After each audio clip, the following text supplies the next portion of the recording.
Okay, saya nak share sikit Ustaz. Masa saya buat unit trust, kebetulan ada satu customer saya nama Cik Sulaiman. Tak tahu dia ada lagi kata Sulaiman kan Saliman dia itulah. Masa time tu saya tak nampak lagi konsep sedekah lah. Tu dia kata ni dia dapat duit EPF ni, dia kata bahagian ni dia nak buat sedekah, bahagian ni nak masuk unit trust. Kata dia, banyak tu nak sedekah tu Cik Sulaiman. Dia tu Fiza, dengar ni, dia kata I pernah tak ada duit dalam tangan masa I umur 50, dan masa time tu I nak bersedekah tapi I rasa macam nanti I sedekah lah bila I nak buat. Pasal benda ni bila orang suruh kita buat, kita rasa tak ikhlas. Betul. So bila kita tak ikhlas, tak guna sedekah. Kita suka bagi tahu dengan tu. Jadi tak guna sedekah kalau tak ikhlas. Kita suka kata perkataan tu. So saya tak buat lah. Tiba-tiba satu hari tu saya tahu macam aku nak sedekah. Tetapi nak jadikan cerita, dia nak pergi sedekah tu, Allah bagi dia tak nampak benda nak boleh sedekah. Kereta rosak, semua rosak. Macam benda. Jadi macam penghalang. That means rezeki dia bocor. Sedangkan masa time tu dia tengah ada masalah, dan bila dengar ada masalah, orang kata dia sedekah, dia terbocor. Jangan sampai tahap macam tu. Bila nak pergi sedekah, tiba-tiba benda tu jadi bocor kat kita. Pasal apa? Sebelum tu Allah dah buka pintu hati kita, Allah buka semua, dan kita tak nampak benda tu kita nak buat pasal kita rasa apa? Tak ada keperluan. Jadi bila ada asbab pun ni.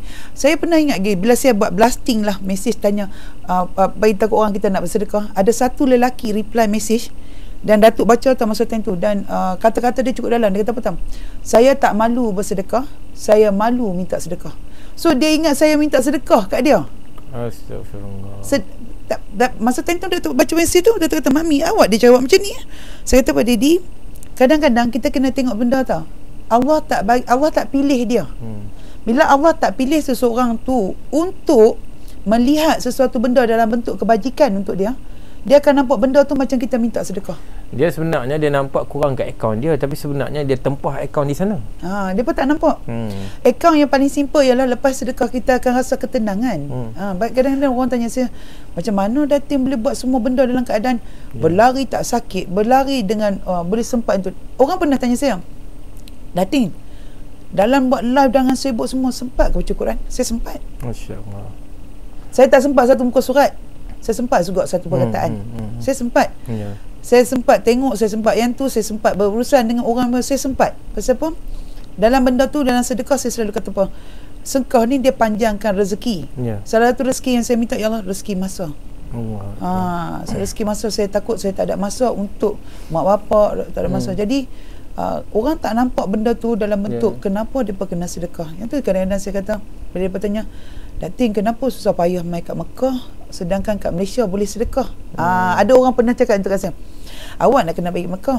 Saya kata macam ni, saya buat di Malaysia. Kalau tengok masa banjir kita buat ni, bela pun ada. Masa PKP Ustaz, kami tolong 1000 keluarga. Setiap minggu kita bagi 100 keluarga. Berkongsi rezeki bersama raya, bukan dekat Mekah aja. Hanya beza dia di sana linggo dia lain. Kita keluar bagi peralatan rumah orang semua. Tanya budak-budak yang terlibat, dia nampak hashtag ni, berkongsi rezeki semua raya, bukan di Mekah. Hanya bila saya buat di Mekah ni, pasal satu, saya buat dengan doa. Tempat yang dah confirm mustajab. Pilah kot mana. Dan banyak benda yang Ustaz, saya selalu kata saya nak doa kat Pancok Mai. Semalam ramai orang kan Ustaz? Ramai. Kita bukan setakat boleh berdoa di Pancok Mai kan Bella? Kita solat di Pancok Mai.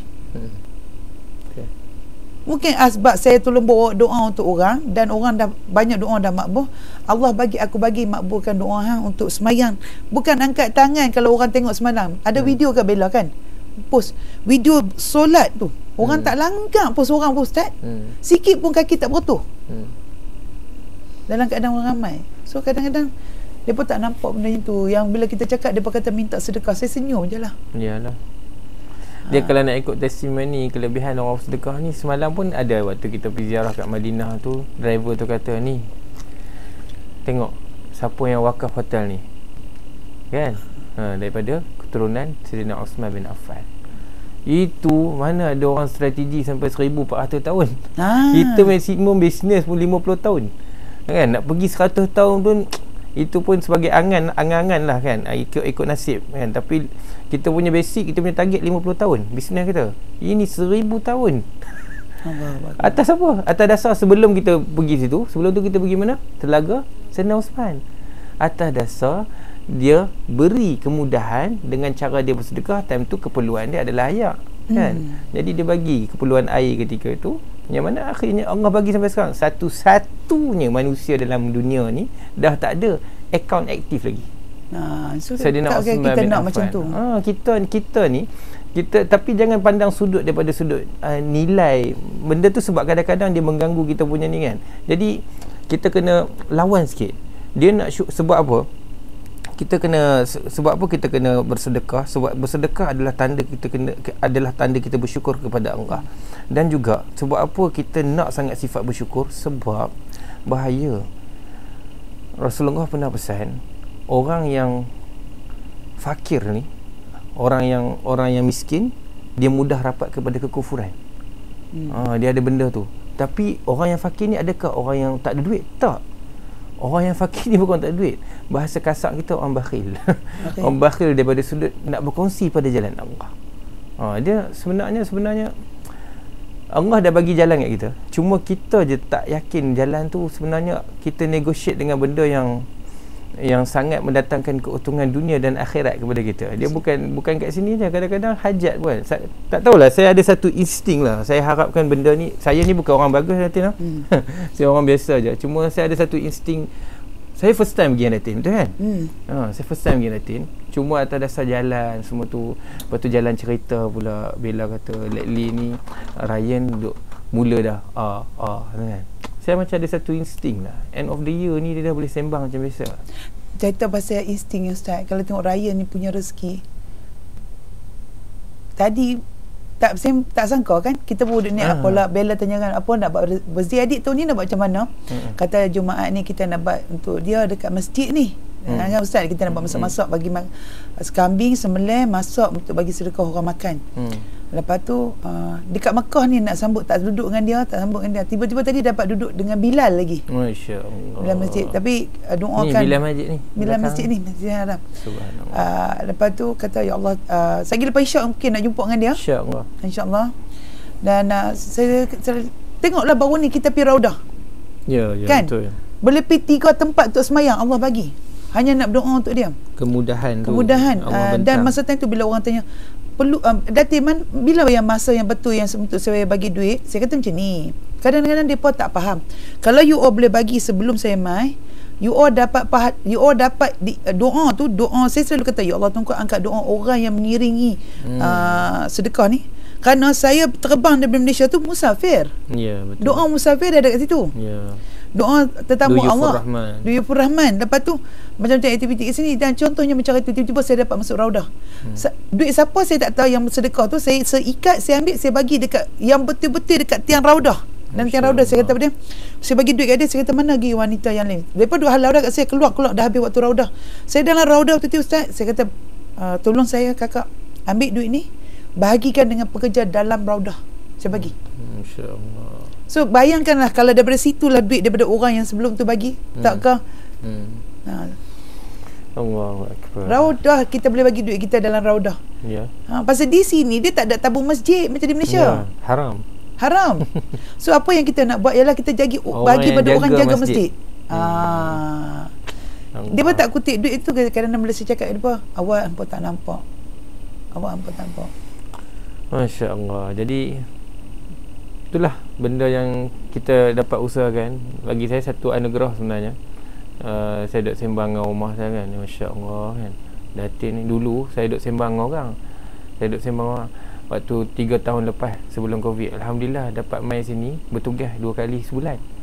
Tapi Datin mai 2 kali sebulan. Allahu Akbar. Orang sampai pernah tanya saya, bawa jemaah ke tak? Kebiasaan macam tu. Bawa jemaah ke tak? Macam saya dulu pun sebab bawa jemaah. Buat 2 kali sebulan tu sebab bawa jemaah. Tapi yang ni dia main nak berdoa. Masya-Allah. Main nak berdoa. Bella sendiri kan 4 kali dah. Masya-Allah. So saya kata kadang-kadang macam Bella dia bagi sedekah kedekat.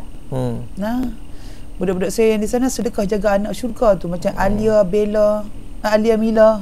Dia. So saya kat sini saya tak lupa doa untuk depa. Ya Allah, Tuhan, malahan bukan depa saja, depa tinggal mak bapak depa untuk duduk rumah saya. Bagilah kebaikan dunia akhirat betul mak bapak depa. Amin. Alia dengan Mila, Bella, antara 3 nama yang saya boleh beritahu even put dia walaupun dia masak, depa saya panggil je lah. Panggil Tapi je benda ni kalau kita boleh pandang di antara amalan yang kan kita kata tu di antara ibu amalan sunat juga kan, dalam ni adalah bersedekah, sebab dia boleh menghubungkan semua perkara, menghubungkan kepada ibadah, menghubungkan kepada silaturrahim, menghubungkan kepada keberkatan, dan menghubungkan juga kepada kelebihan-kelebihan yang orang nak bagi kita. Jadi dia di antara kunci yang menjadikan asbab. Kadang-kadang ulama ada tekan. Tapi itulah macam Datin cerita tadi kan, kadang orang salah pandang dan sebagainya kan. Jadi dekat situ kita sendiri kena tukar mindset dan terus ambil action. Saya baca kaunter kan, saya tak malu bersedekah, saya malu minta sedekah. Dia kata tu mami dia kata kita minta sedekah ke? Hati saya gelak, saya kata Datuk, kita duk pergi umrah tak payah bukan pakai minta sedekah kata itu. Tapi saya gelak, saya kata faham, jadi kena faham tak semua orang Allah pilih untuk nampak. Contohnya macam ni, kita bagi hadiah Quran kat orang. Kalau orang tu Allah tak pilih dia untuk nampak nilai Quran, dia kata apa? Awak ingat aku jahil tak baca Quran, kau bagi Quran kat aku. Betul tak? Kau bagi Quran kat aku, kau ingat apa? Aku tak mampu beli Quran. Kau nak suruh kau apa? Kau bagi Quran nak suruh aku bertaubat. Awak aku jahat sangat, kau baik sangat. Dia yang kupaskan benda tu. Sedangkan kawan tu nampak Quran Araya ni berteging, bersoroski, kau suka batu pink, aku bagilah kat engkau. Tetapi orang ni kalau dah Allah tak pilih dia akan kupas sendiri. Tu saya selalu kata apa, orang macam ni kan, kita jangan bertengkar. Pasal tu dalam ayat Quran pun, walaupun sebenarnya ayat tu tak betul-betul kat orang tu, tetapi kita ambil cara asas je, wa'arid anil jahilin. Dia maksud dia itu kasar lah, tapi itulah situasinya. Maksudnya kalau orang tak nampak apa kita punya hala tuju dan konsep ni, sebenarnya memang dia tak akan nampak.